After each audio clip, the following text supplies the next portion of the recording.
জানেন, আল্লাহ আখের রসে মিষ্টি দিয়েছেন কিন্তু ফল দেননি। সোনায় উজ্জ্বলতা দিয়েছেন কিন্তু সুবাস দেননি।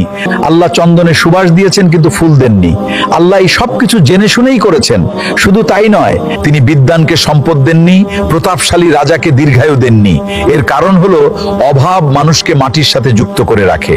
যদি কোনো মানুষ সর্বগুণ সম্পন্ন হয়ে যায়, তবে সে ধ্বংসের দিকে যেতে শুরু করবে। যদি সব সুবিধা সবার মধ্যে পাওয়া যায়, তবে তার কদর হারিয়ে যায়।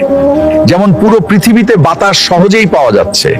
এই কারণেই আল্লাহ সবার মধ্যে কিছু না কিছু ঘাটতি রেখে দিয়েছেন, যাতে মানুষ একে অপরের সাথে যুক্ত থাকে এবং একে অপরের উপর নির্ভরশীল থাকে। জানেন, আল্লাহ আখের রসে মিষ্টি দিয়েছেন কিন্তু ফল দেননি। সোনায় উজ্জ্বলতা দিয়েছেন কিন্তু সুবাস দেননি। আল্লাহ চন্দনে সুবাস দিয়েছেন কিন্তু ফুল দেননি। আল্লাহ এই সবকিছু জেনে শুনেই করেছেন।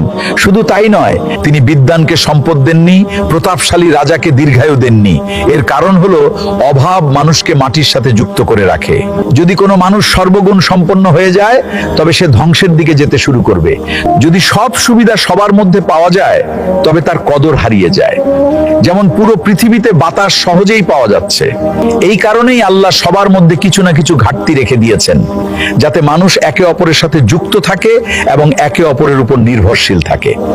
জানেন, আল্লাহ আখের রসে মিষ্টি দিয়েছেন কিন্তু ফল দেননি।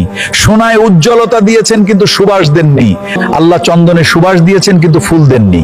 আল্লাহ এই সবকিছু জেনে শুনেই করেছেন।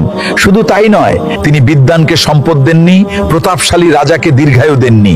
এর কারণ হলো অভাব মানুষকে মাটির সাথে যুক্ত করে রাখে।